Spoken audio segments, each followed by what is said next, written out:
여러분 요산요수라는 말을 잘 아실 겁니다. 산을 좋아하고 물을 좋아한다라고 하는 뜻입니다. 이 자연의 경관의 아름다움을 이렇게 즐기는 그러한 의미로 많이 사용을 합니다. 그래서 산과 물을 찾아서 막 찾아다니면서 거기를 가서 방문해 보고 그 자연의 경치를 만끽하면서 자연의 위대함을 많이 느끼고 많이 돌아오는 그런 사람들이 많이 있습니다. 저는 군 생활을 한 7년 정도 했습니다. 그래서 뭐 남들보다는 좀 많이 한 편이겠죠. 그래서 군 생활을 하면서 그 군부대가 이제 보통 산에 많잖아요. 산 주변에 많이 있습니다. 그리고 또 바다 주변에 많이 있어요. 그래가지고 제가 이제 한 7년 동안 근무를 하면서 부대를 한 3군데 정도를 옮겨 다녔는데 산이 있던 부대에도 가봤고 그 다음에 바다 바로 앞에 있던 부대도 가봤습니다. 자, 그래서 군 생활하면서 어떤 자연의 아름다움은 많이 느끼지는 못했던 것 같아요. 왜냐하면 너무 가까이 있어가지고 이게 이제 산에 이제 훈련하러 맨날 산에 올라가다 보니까 이 산을 보고 느끼는 것은 와, 이 산은 왜 이렇게 높냐 이런 생각밖에 없었고 또 바다 앞에서 근무할 때는 참 바닷바람 되게 많이 부네. 엄청 춥네. 파도는 왜 이렇게 세게 치나. 이런 생각만 했었던 것 같아요. 그런데 이제 오랜 이제 전역을 하고 나서 오랜 세월이 이제 지난 다음에 그리고 이제 제가 이제 여기 울산으로 이사 와가지고 그 방어진 쪽에 이제 바닷가 쪽에 카페에 가서 이제 전망이 딱 보이는 그 카페에 앉아가지고 바닷가를 봤는데 와, 그렇게 멋있을 수가 없는 거예요. 제가 이 군대에서 산을 봤을 때는 진짜 이 산과 제가 사람들에게 하는 말이 산과 바다가 다 질렸다고 했었거든요. 그런데 이제 전역하고 나서 마음이 좀 여유로워진 상태에서 이 바다를 보는데 정말 그렇게 멋있을 수가 없는 거예요.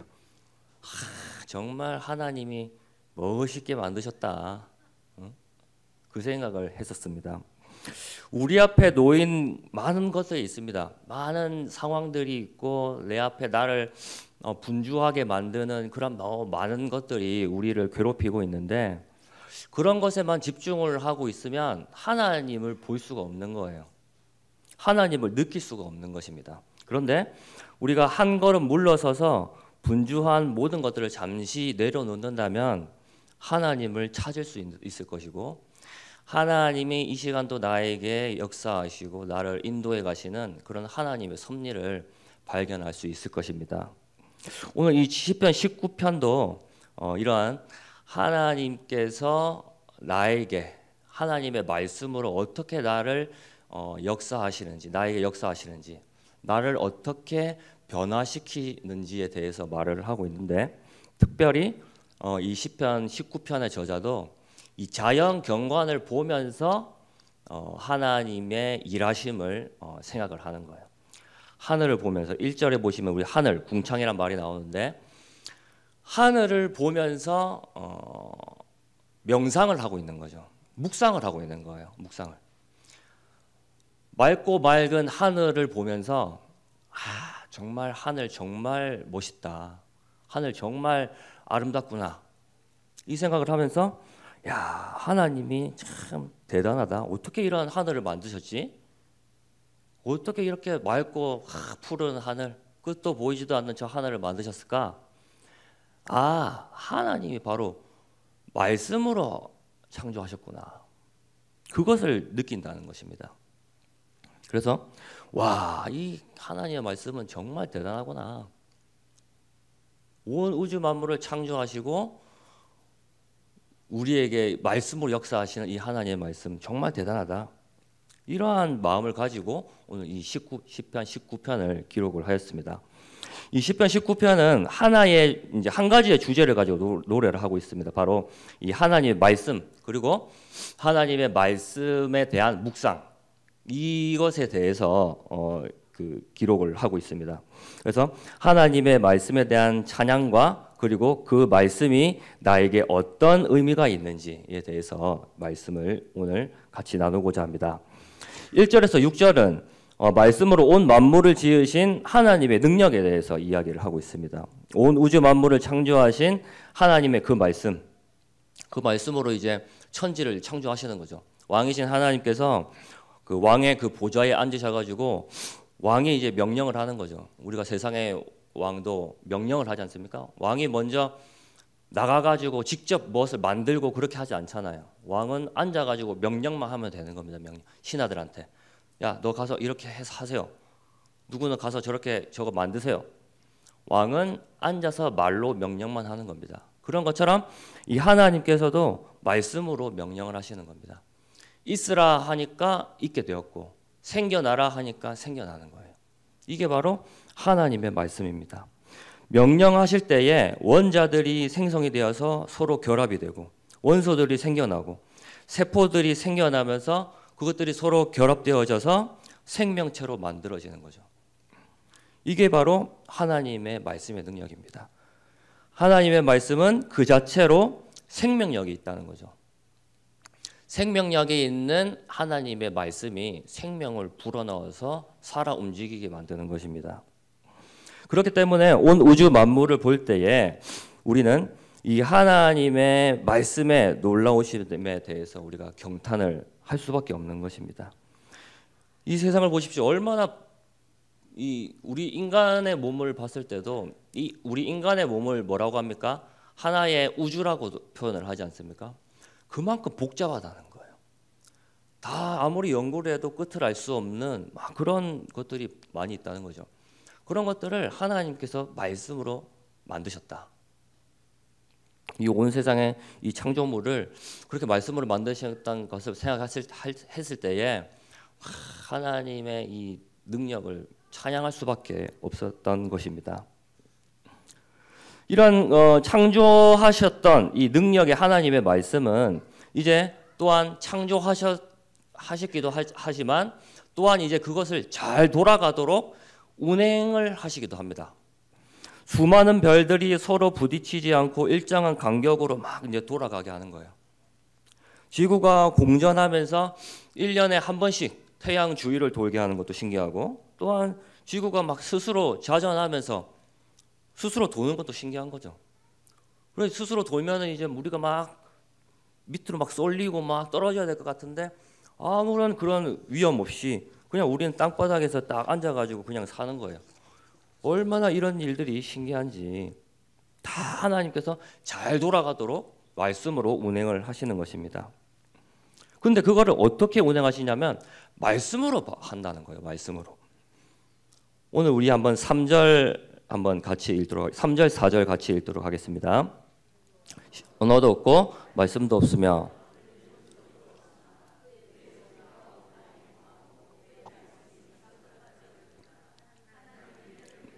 하늘에 장막을 베푸셨도다. 아멘.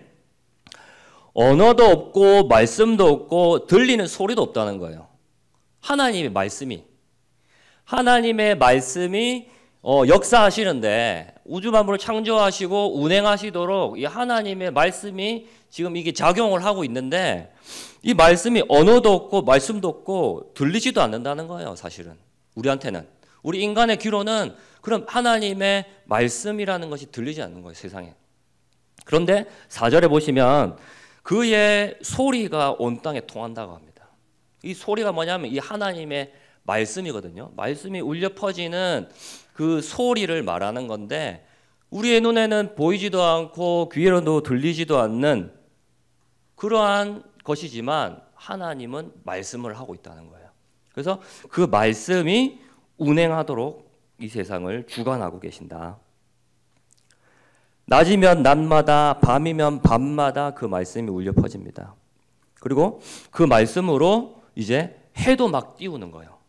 해도. 5절 보시면 이제 해가 뜨는 그 장면에 대해서 이제 설명을 합니다. 이 세상이 잘 돌아가도록 하나님께서 설계하신 이 세상이 말씀으로 잘 돌아갈 수 있도록 하나님이 이렇게 운행하고 계신다라고 하는 것입니다. 이런 천지를 창조하시고 운행하시고 하는 그 능력 있는 말씀이 이제는 온 우주 만물을 향했던 이 시선이 이제 어디로 향하냐면 이제 우리 인간에게로 이제 시선을 돌리게 됩니다. 7절, 8절, 9절 우리 같이 읽도록 하겠습니다. 시작. 여호와의 율법은 완전하여 영혼을 소생시키며 여호와의 증거는 확실하여 우둔한 자를 지혜롭게 하며 여호와의 교훈은 정직하여 마음을 기쁘게 하고 여호와의 계명은 순결하여 눈을 밝게 하시도다. 여호와를 경외하는 도는 정결하여 영원까지 이르고 여호와의 법도 진실하여 다 의로우니. 아멘. 7절, 8절, 9절에서 나오는 여호와의 율법, 여호와의 증거, 여호와의 교훈, 여호와의 계명, 여호와를 경외하는 도, 그리고 여호와의 법, 이것들은 모두 한 가지를 이야기를 하고 있습니다. 바로 하나님의 말씀을 말하는 거예요. 이 하나님의 말씀은 바로 이런 일들을 한다는 겁니다. 우리의 영혼을 다시 살리는 일을 하게 하고 또한 우리를 지혜롭게 만들고 우리의 마음을 기쁘게 만들고 눈을 밝게 만든다는 거예요. 하나님의 말씀이. 이런 하나님의 말씀에 대한 찬양을 이 시편 기자가 하고 있는데 이러한 찬양은 어디서부터 나오는 것이겠습니까? 바로 자기 자신이 경험한 그 유익으로부터 나오는 겁니다. 이것은 그냥 우리가 그냥 많이 배워가지고 그냥 학습된 그런 찬양이 아니라 바로 하나님이 하나님의 말씀이 자신을 어떻게 변화시켰는지 그리고 지금 나에게 어떤 유익을 주고 있는지 그것을 체험했기 때문에 이 사람은 이러한 찬양을 할 수가 있는 겁니다. 지금 나에게 하나님의 말씀은 어떠한 유익을 주고 있는가? 과연 하나님의 말씀이 지금 나의 영혼을 소생시키고 있는가? 그리고 나의 눈을 밝혀주고 있는가? 나를 지혜롭게 만들어주고 있는가? 그런 경험을 하고 있는 사람들만이 하나님의 말씀을 꿀보다 달다고 할 수 있을 것입니다. 여러분은 이런 것들을 체험하고 계십니까? 우리들은 이런 말씀이 주는 달콤함을 누리고 있습니까? 하나님의 말씀이 주는 이러한 달콤함을 누릴 수 있는 저와 여러분들 되기를 간절히 바랍니다. 이 하나님의 말씀은 이제 다시 나에게로 적용으로 이어집니다. 12절 우리 같이 한번 읽도록 하겠습니다. 자기 허물을 능히 깨달을 자 누구리요? 나를 숨은 허물에서 벗어나게 하소서. 아멘. 사람들이 제일 싫어하는 것이 무엇인지 아십니까? 사람들이 가장 하기 싫어하는 게 있답니다. 그건 바로 자기 자신의 모습과 대면하는 것을 가장 싫어한답니다. 그리고 우리가 이제 싫어하는 사람도 있어요. 우리가 뭐 다 좋아해야 되겠지만 우리가 싫어하는 사람도 있어요. 근데 이 자기가 싫어하는 사람도 어떠한 사람을 제일 싫어하냐면 그 자기 자신하고 닮은 사람을 그렇게도 싫어하는 거예요. 왜 그렇겠습니까?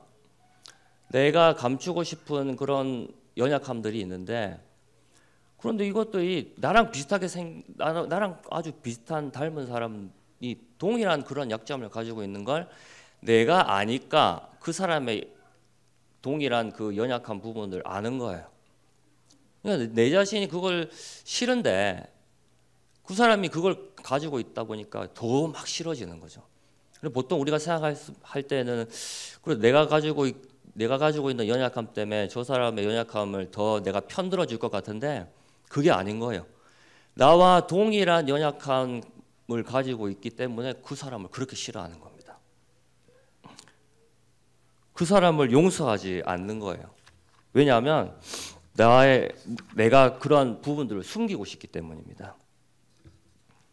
우리의 이 거울은 내 자신을 바로 볼 수 있는 이 거울은 바로 나와 관계된 사람들로부터 내 자신을 볼 수 있다고 합니다.